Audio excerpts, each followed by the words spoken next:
How's everybody doing? Really good. All right. Good to be with you guys. So I was listening to a Tony Robbins event today, well, I guess it was an event. I was listening, and it's something that I've really been studying a lot on, and it's something that I have been chanting, like beating the drum of, demanding of, especially my son who's in California. And it's been interesting. I was talking to a coach of his yesterday, and the coach, some of you know him. We know Dave Austin, right? He spoke, Yes. right, a couple times, right? Yeah. So Dave Austin coaches a ton of people. If you're any baseball fans in here, besides Dylan and me, Just you two. Where's Russ? right, Russ, that's right. Where's Russ? Anyway, like he has Ben Zobrist at his house even right now. He lives just a few blocks from us. And Ben Zobrist was the MVP of the World Series for the Chicago Cubs just a few years ago. Like, I don't know, when did they win I say a few years ago, maybe it was like 7 or 8 years ago, but not too long ago. Let's just say in the last decade, because I can get a little bit lost in my time frames, which is always crazy because it seems like it was just yesterday we created Everest. At least it does to me. I don't know if it does for you, but it was 13 years ago. I just drove past the building and there's a for sale sign on it. Oh, is there? Yeah. Okay. Yeah, there we go. So anyway, but the reason that it has become important is that I was talking to his coach, and he's a mental coach. He's not doing mechanics with him. And the whole concept with Dave is, of course, getting your alignment with your mind, your heart, and the actions that you take, and really crafting a better story. Not only crafting a better story when you're on a plate swinging a bat, crafting a better story when you're on the mound, crafting a better story when you're getting close up to maybe getting up on the mound. And Isaac today doesn't necessarily, I shouldn't say necessarily, he doesn't at all swing the bat anymore, which is good because Mikey gets to play lots of golf, as he has this entire weekend. But the thing that it's done is that it's really, there's a few things that have stacked on now. I think this is really relative to anybody's life. And you think about it, like how many of you have just had that where it just seems like things start stacking? And so for him, he came home. He started playing a ton of golf. Then he ended up getting COVID. Then he ended up signing up, of course, for his school. But then he didn't realize when the payment had to be made. So then the payment got made late, which then they canceled his classes, which then said he couldn't be on the team, which then he had to go to a counselor to get inserted into classes. So today will be the first day in 2 weeks he is able to go to actually school. Then they changed his pitching coach. And so he doesn't know who the coach is. Then because he's had COVID, he had to go through a battle of quarantines and everything else because he plays ball in California. Then from that, he went there and started crafting this story that he doesn't like the people in California. He doesn't like California, he doesn't like the beach, which he lives literally, 100 yards from the beach. But he's made the claim that he doesn't like the beach now, Brenda Lee. And so doesn't like the beach, starts crying, and he starts telling me the story. Doesn't like the beach, doesn't like California. You appreciate this, Greg, right? You lived in California a while. Didn't like the people. I said, all the people. I mean, I was just milking as he's telling me the story. And he's telling me, I don't like the people in California. I don't like California. I don't know if my coach is even going to play me. And he goes through this whole series of all of these things that are wrong. And of course, in my most loving of manner, Rick, I said, Can only imagine. wow, what a great novel you have created. I said, you know what? This is a New York Times bestseller. I said, I mean, I think you could add a little more to this. I mean, I started adding other things like, I'm sure that I said things like the color of your skin will probably prevent you from playing ball. I started saying like, I'm sure because your dad makes a lot of money, they won't play you either, because that was a problem that he officially did, I will agree, had in another place he played ball. I mean, all sorts of things. I started adding all these things to like his repertoire of why he's going to fail. And like, I go, you should just give up. And of course, he didn't like all my antics and all of my storytelling. But it really taught me it reminded me of 3 core things.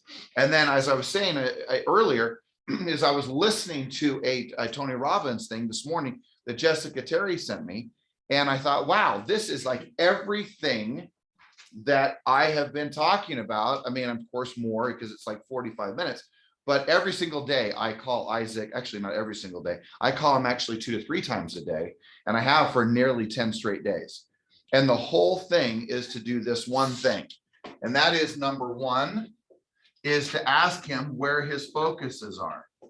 What is he focusing on? Now, this Tony Robbins event was the whole thing is you have a choice. And the problem is that when we think we don't have a choice to focus on what it is we focus on, then all of a sudden we just kind of become victims of our environment, victims of our conditioning, victims of everything that goes on around us, because we take no control in regards to what we choose to focus on.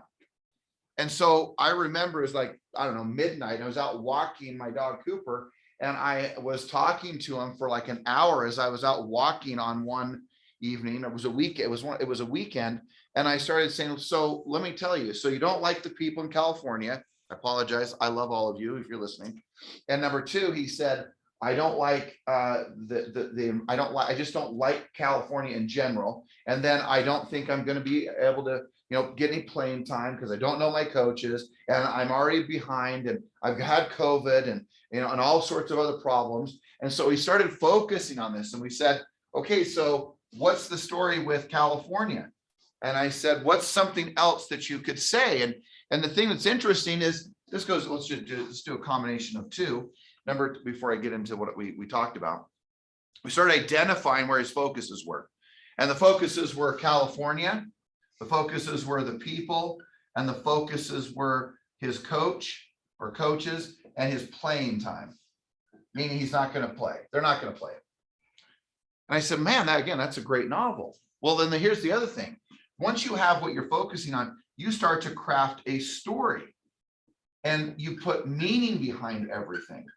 And the key thing is that, man, this has been the big identity. And as I've moved through my life is, there's lots of people like it always reminds me of the little kid on Christmas morning who was so excited, but he had been such a bad kid years or days before. So you heard this story, right? And he wakes up on Christmas morning. But before that, the parents were so frustrated with this little kid, they decided to wrap a big box of manure. And they were going to deliver it to him because he had been just a little, what, right? And so they're going to deliver it to him, and that was going to be his Christmas present. So on Christmas morning, he wakes up, he's so excited, he runs downstairs, he starts to open his present, he opens it, he looks at it, he pauses, and then looks back up at the parents and cheers in excitement and says, oh my gosh, you got me a pony. And so the thing is, what's interesting is he got to focus on the crap, but turned his story into something totally different. And my point is that, look, how you look at things really matters. So you have to ask yourself, man, what am I focusing on? First of all. Second is, what is the story and the meaning that I'm putting behind it? And the question that I was asking Isaac, I said, is your story, finally he kind of came out of it. He said, yeah, I said, is your story serving you? I said, if you don't like the people of California, how do you think it's going to be when you walk up to a checker? You walk up to someone checking you out, the local 7-Eleven. If you don't like the people, if you don't like California, do you think you're ever going to go to the beach? Are you going to go see the mountains? Are you going to go see anything, do anything, explore? And the thing that's so interesting is that he hasn't explored anything. He lives right on the beach in Ventura, California. The entire Central Coast is up the street from him. Mountains, lakes, all the things he loves to do. Isabel, do you think how often he's gone up there? Ask how many times. Zero. None. And so it's fascinating to me that here he has this opinion because he has this focus of the people, or the California, the people, and the coaches and my playing time. So now he starts creating a story. Now here's the big question. Is your story serving you? So there's stories that you tell yourself. You tell yourself things that totally are to your benefit. Like, I can get up today. I can make sure I have a great day. I'm going to have a great day. You can start crafting stories, affirmations, incantation. You can start maneuvering a story that serves you. So the big question, again, I come back to, is your story serving you? Some of the stories that we each tell ourselves are the perfect story at the perfect moment. So it's not that your stories it doesn't mean you're not supposed to tell yourself a story. Tell yourself stories. Because if you don't tell yourself, though, a great story, then you're going to fall into the doom, the gloom, the heaviness, the darkness of life. And that's the key, right? What's the story? Now let's take this. What's the story? What's your focus when it comes to prospecting? What's your focus when it comes to door knocking? What's your focus when it comes to your SOI? And now ask yourself, when I say things like prospecting, what's the story that you tell yourself? Well, my story started to get really short when I was selling a lot of real estate. My simple story was, I love to prospect. And my story started to start off with, because when I was talking to Isaac, I said, well, this is interesting. Your stories, when we have a limiting story, they always start with things like, I hate, I won't, I'll never, I can't. We start saying things like that. Yeah, I don't like California.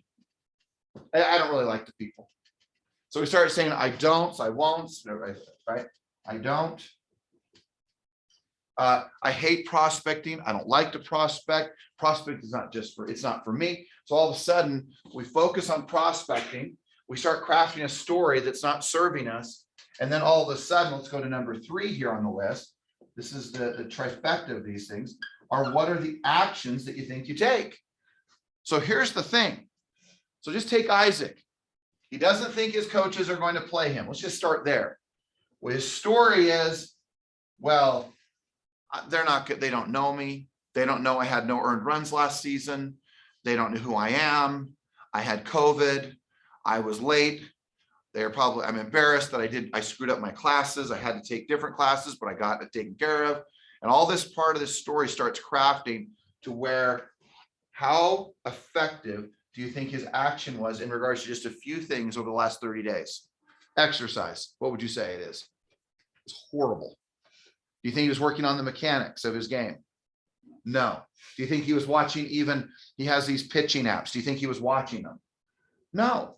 It was a steady course of video games, hanging out with his girlfriend and watching reruns of Friends and Grey's Anatomy, which is what he likes to do. I'm not kidding you.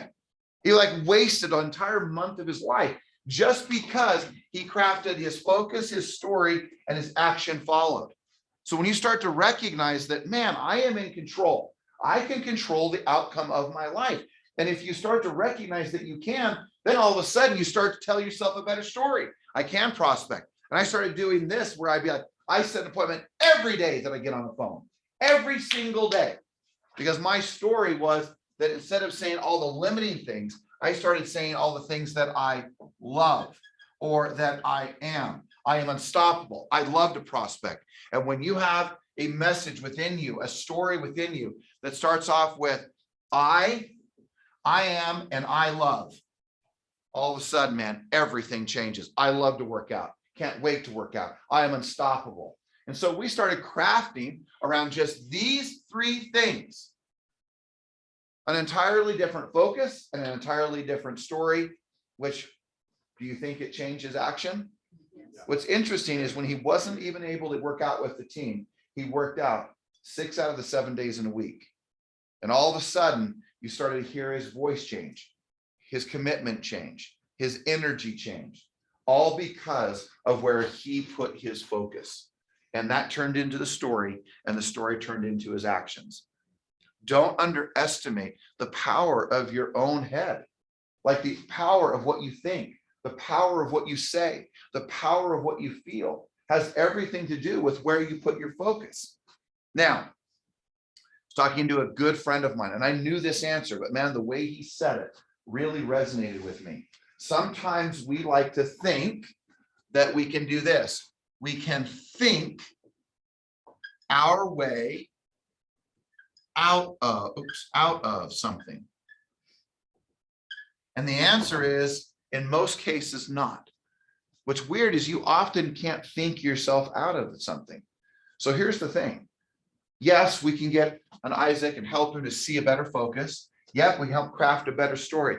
But the one thing that gets people on the right track, and boy, is prospecting and door knocking an example of this, that when you get on the right track, you don't think your way out of something, you act your way out.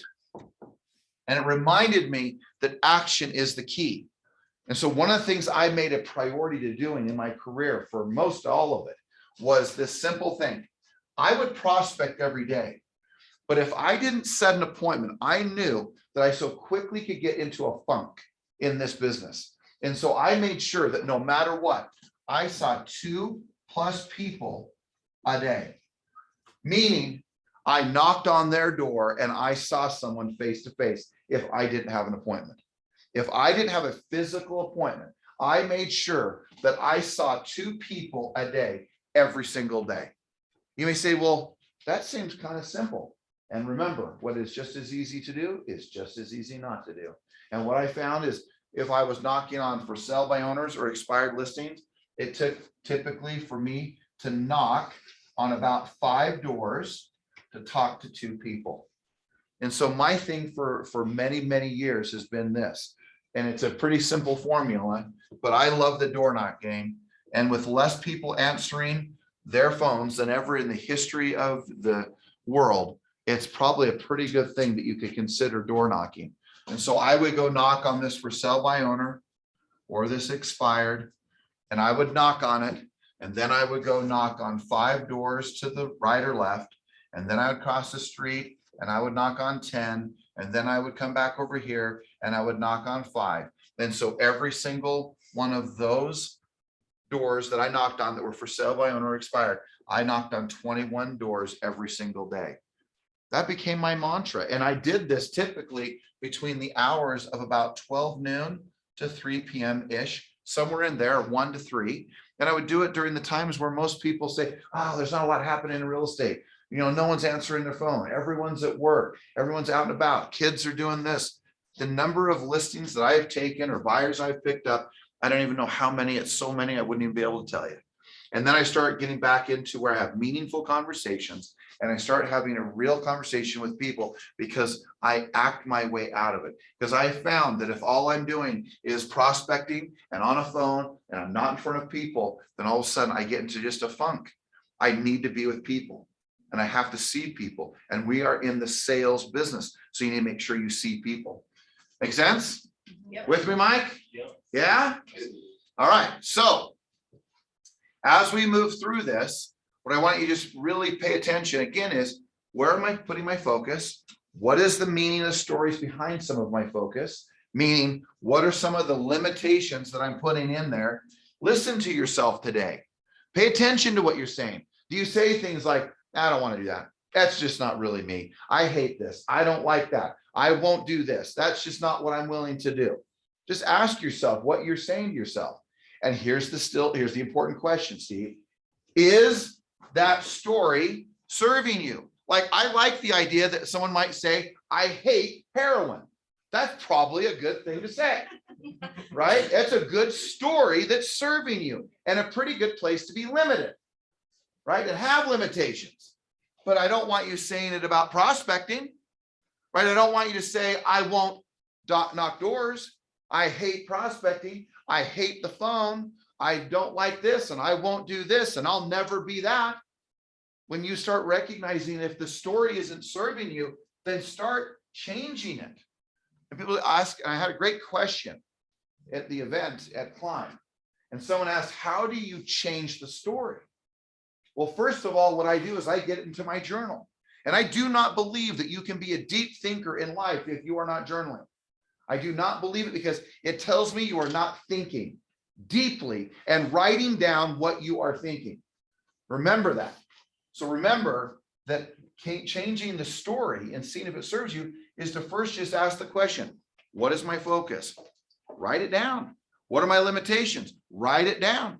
And then all of a sudden you look at your story and you say, man, what's the story? And maybe you don't need to write down the old story, but for sure write down the new story. Like, what's the new story? And the stories that you're going to write were, I love, I am, another way to do it, I will, I must. But most of the time, these are, and here's what's interesting about this. These are all in present tense, the present moment. I am great, not I will be great. I am unstoppable. I love to prospect. When we start speaking in a language of power and strength, we start speaking from a place of present moment, not the future and not in limitations. Make sense? Am I putting you to sleep? No. She yawned on me. She yawned on me, Ruby. Judy yawned on me. Better yell louder, Rick. It wasn't you. I'm just razzing you. Okay. All right. So any thoughts to this? Any questions to this? George, it's really amazing to me that we allow ourselves to kind of get into the mud. We don't know how to shake it off and run in a different path. And it's almost like it attracts us, sucks us in. And sometimes we can't see past it. But man, I've gone through this over the years to where I've just had to change what I was looking at through the day, or even the vision I was casting for just the day, and how I wanted to see it better, and what I'm ultimately trying to accomplish in my life. And am I doing the things that's taken me down that path? When I do that, it's fascinating what comes out at the end of the day. Yeah, Yeah, it's absolutely. Will you take all of this? It's like that famous statement that I've made for years, and you guys have heard it from other people, and you say it to yourself. Hello, Aaron. Good morning. And that is, I know what I'm supposed to do. Could you help me finish that? I know what I'm supposed to do. I just need to do it. I just need to do it. And so one of the things that I've recognized, right, here's a good example. Like I have, my book is pretty much done, Stephanie. Like I gave it to my mother yesterday, and it was like this thick, and she went, whoa. I said, yeah, I got a lot to say. And she started laughing, and I gave it to her, and it's just a manuscript. And I'm personally editing it, and we've hired a publisher and all these different things that we're doing. And I realized that I knew I needed to read it myself. You may say, well, wait, you wrote it? Oh, well, I have someone who helped me write it. And then I would talk to them, and we would record it, and they would take my message, like a message like this, then they would craft it and put it into the book. And then, so Danette's read it, my mother's reading it, Gretchen has read it. And here's the thing, I haven't read my own book entirely yet, Wanda. I know it seems like a little nuts, but I realized that I would say things like, I don't have the time. I'm so busy. I've got so much going on.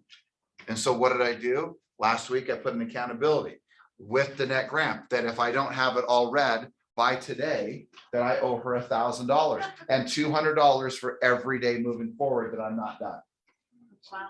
Just so you know, I'm focused. And the answer is no, but I'm close. We won't see you. Hold on, I'm close. I'm close. That's my point, is I'm close. So to your point, Rick, is you have all this focus. You're like, okay, I'm changing my focus. Okay, you know what? I'm going to shift and create a different meaning. Okay, I need to take action. Crap, I'm not taking action. Man, I'm not doing it. And I've been to breath work, and I've meditated, and I've written in my journal. And guess what? I'm still not doing it. Because that's reality. So now you ask yourself, what's the problem? Here's the problem. Guess what?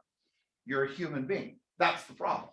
And because you're not a cyborg, and you're not some, I hope you're no alien in here, but who knows, you might be. I don't know. Some of you are a little strange. Dylan, just kidding.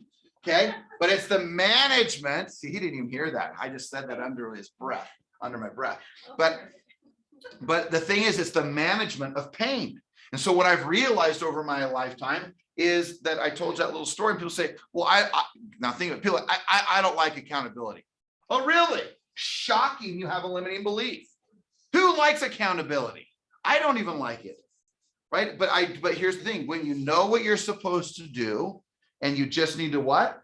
Do it. Mike, do you know what you're supposed to do? Do it. Do you right? But do you know what you're supposed to do? Yes. Yeah. Aaron, are you confused on what you're supposed to do? Some days I am. Really? Very few. One of the biggest things that I've changed just in the last couple of weeks after the climb event, because of the climb event, is I've taken 15 to 30 minutes every morning to do a brain dump and plan my day. Love it. And I realized that before, when I wasn't doing that, taking the time to start my day out and kind of prioritizing what I need to get done, I would float through my day and I would miss half the stuff that were important to be getting done. Right. So yeah, sometimes I am a little bit confused about what I'm supposed to do, because I'm not, you can't hold yourself accountable to something if you don't know what you're supposed to be accountable to. Very well said. And so I would say, right, when you were in fact, I did a daily message yesterday, it'll come out here this week, was this, and that is that we make our best decisions, right, in our best peak of state, right? Our best, our most beautiful, bright moments, we make our best decisions. Then we get a little heavy, a little dark, we get a little bit distracted, we get a little bit down, we have a little bit of a disappointing day, and we start talking ourselves out of what we know we're supposed to do. But in reality, you still know. Now, you may say, I want to organize it, but is it fair to say that every day you should be prospecting? Yes. Right? Right. So the thing is that what I've realized that what accountability does is that when we are accountable, whether to ourselves or to others, is that it prioritizes our activity and it makes it to where it becomes the priority. So if I'm losing $200 a day, Wanda, do you think my book has become the priority? It should be. Yes, it is. It is. It is. That's my point. It is. Because I don't like losing $200 a day for every day I don't have it. For something I know I'm supposed to do, I just need to what? Do it. That's the thing that's interesting about that. I just need to do it. So for me, accountability creates a hierarchy and a priority as to what I'm supposed to do. And sometimes we think, well, wait, why do I need to do this? Why can't I just do it? Because you're human. Because it's what's normal. Because what we all do as humans is we go to the least place of resistance, because our brain is always trying to protect us and we try to do the thing that is least difficult. Now, can you change that? Of course you can. Can you negotiate with your mind? Of course you can. Can you become conscious and aware of what you're doing and how you're sabotaging? Of course you can. Can you tell yourself a better story and act with better actions? Of course you can. That's the whole point. But even as a backup, a security instrument, an insurance policy to your dreams and your goals and your most sacred desires, I still believe is accountability. And it's simply this. It is the dance between two things, the pain and the pleasure of life.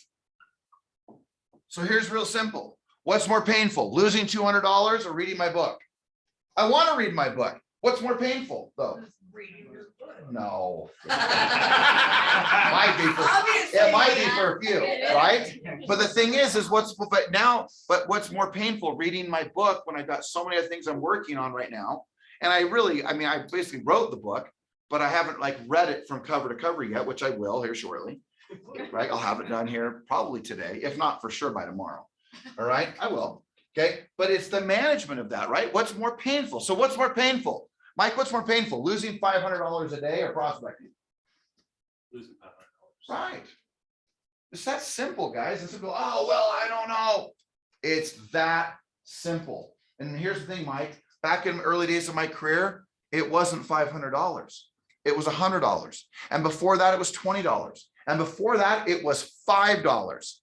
And before that, one of the things we would do is we had a magnet with $1 bills on, and that whoever had the most dollars around their cubicle, it was just something that was exciting because you realized you were beating everybody from a place of competition. Whoever set the first appointment. What if each one of you said, hey, whoever sets the first appointment gets $20 today out of this group?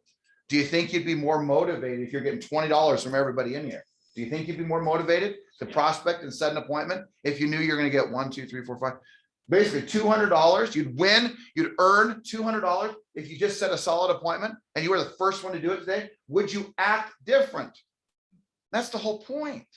The whole point is that you can maneuver this focus, this story, and these actions. And even when you know the meaning, you know your focuses, and they're right, and all of a sudden you find yourself not doing it, come back over and go, wait a second, how am I dancing with the principles and the ideas within our lives of pain and pleasure? And it's that simple.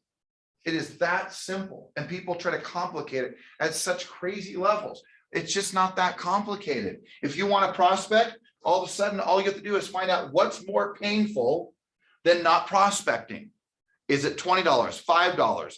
Is it buying lunch for your friend? Whatever it is, find what is more painful than not doing what you're supposed to be doing. If you find yourself not showing up on time in certain places, like I have to be there on time, and you know you want to be there on time, you believe you should be there on time. What if all of a sudden you said, you know what, for every time I'm late, I'll pay you $100. Let me tell you something, that gets you on time instantly. And for some of you, you're like, what's the big deal? It's no big deal.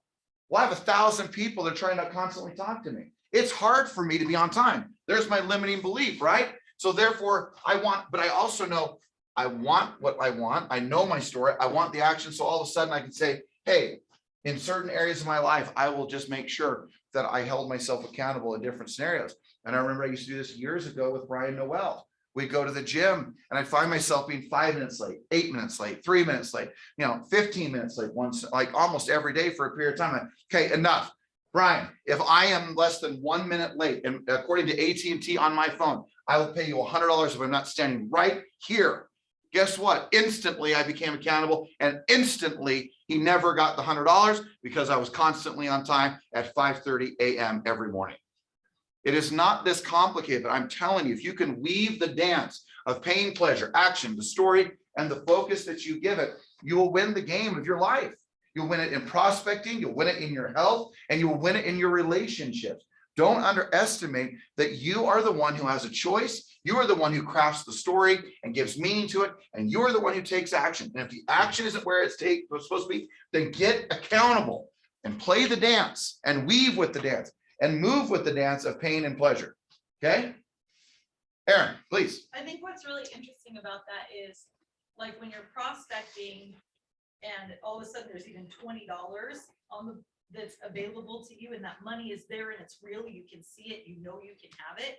You'll set an appointment that could net you $10,000 to $20,000 in commission for $20 because it's real.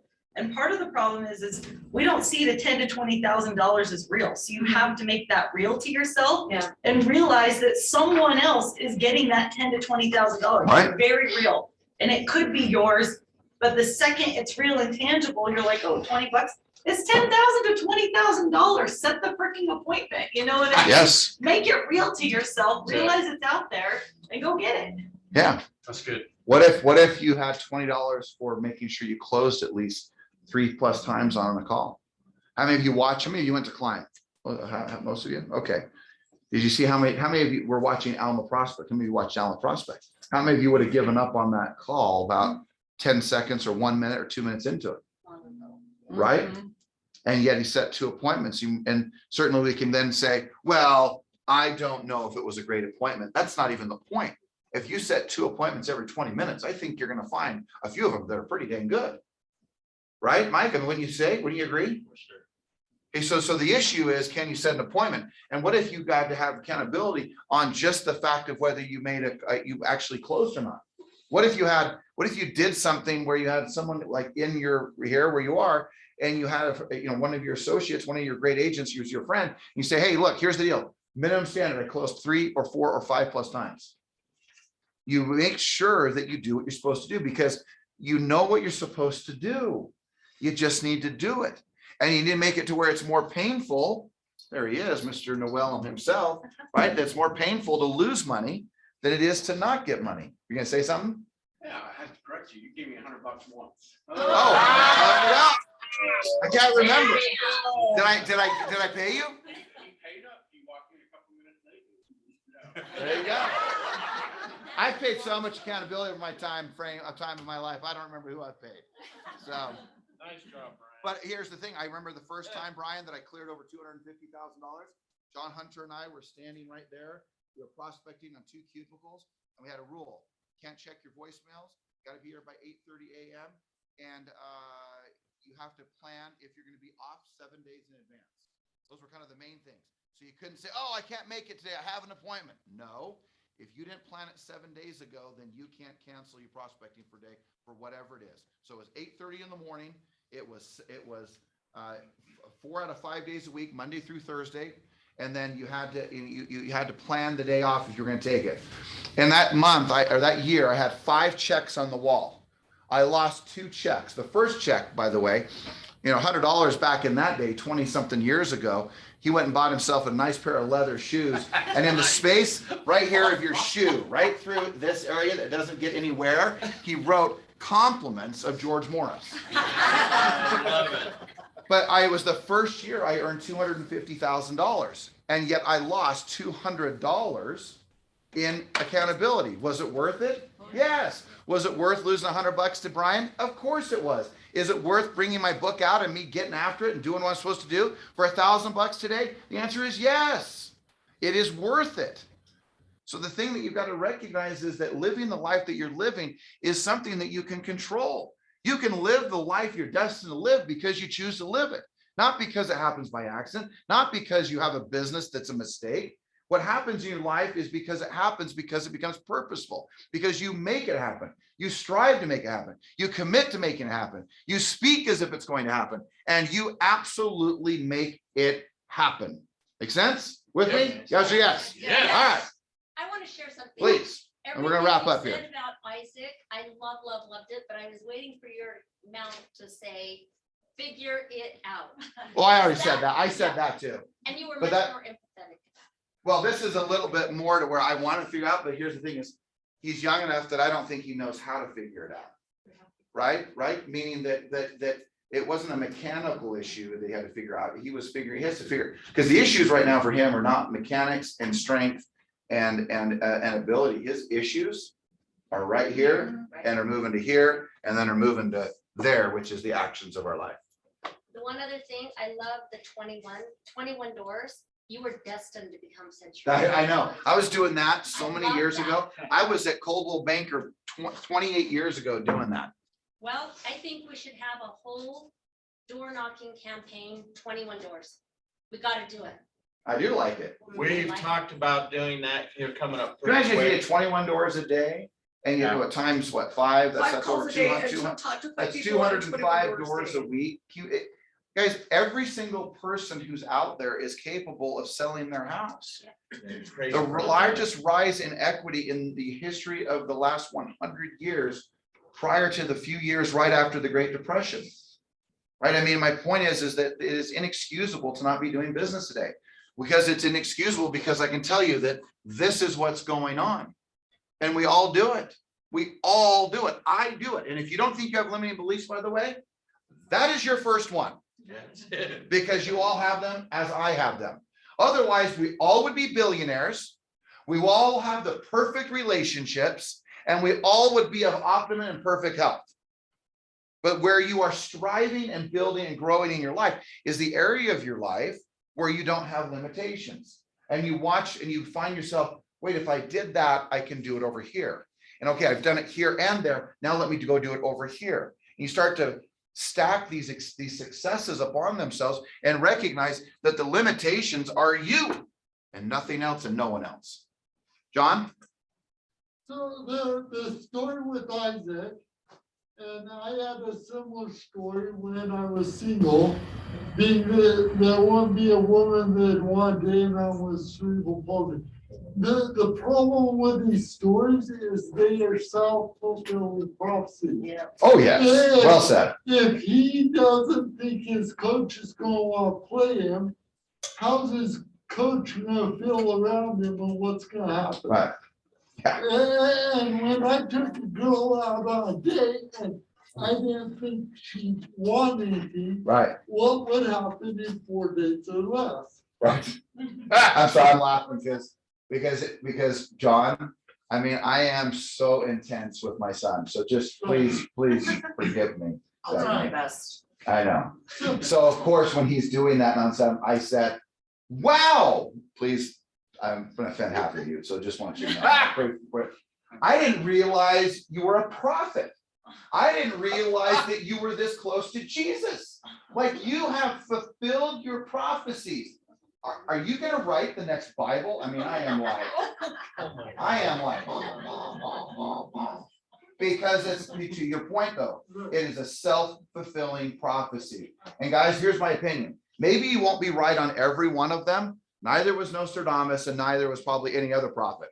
The reality is, but man, if you were right 80 or 90% of the time in regards to your self-fulfilling prophecies of what your focus is, your story is, and the actions you take and the outcome, man, can you imagine the extraordinary life that you could live if you were right 80, 90% of the time? That's what would be your reality, because you will fulfill the very words. You are prophetic. You are a visionary. You are someone who creates imagination and possibility. And when we start to recognize that, all of a sudden, the words, the language, the voice in our head, the stories we tell ourselves, the limitations, and it means everything. So this weaving, this dance with all of this stuff, it might seem so complicated and yet it is so simple. But the reality is we all do it, and we sometimes do it extremely well when we are flourishing in one area of our life, and then we are absolutely nosediving with limitations, focus, bad stories when it's not happening the right way. So John, I know I stepped into you, and then Judy, and then we gotta wrap up. That was pretty